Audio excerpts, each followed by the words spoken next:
اسرائیل اور حماس کے درمیان جنگ چوتھے دن میں داخل ہو گئی۔ فلسطینیوں کی سرپرائز سے بوکھلائی صہیونی فوج نے غزہ کو ملبے کے ڈھیر میں تبدیل کر دیا۔ مسلسل شہریوں پر بمباری کے باعث سینکڑوں عمارتیں تباہ ہو گئیں۔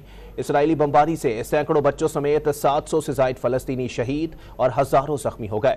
مزاحمت توڑنے کے لیے اسرائیل نے غزہ کا مکمل محاصرہ کر لیا۔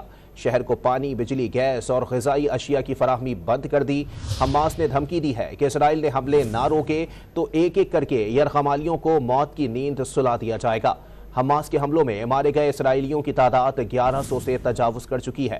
2800 سے زائد اسرائیلی زخمی بھی ہوئے ہیں۔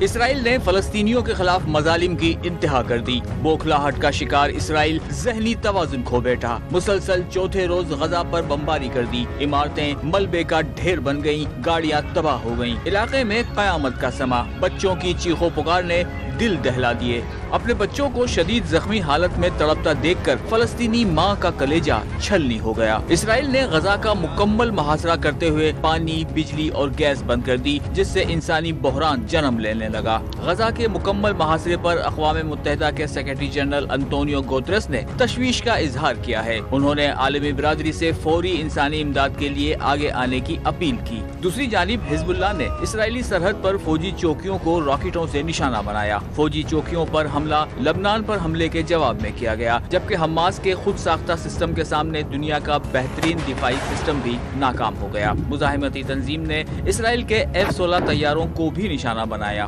حماس نے غزہ پر حملوں کے بدلے قیدی بنائے گئے اسرائیلیوں کو قتل کرنے کی دھمکی دی ہے۔ حماس رہنما ابو مرزوق نے کہا ہے کہ حماس اسرائیل کے ساتھ جنگ بندی اور بات چیت کے لیے تیار ہے۔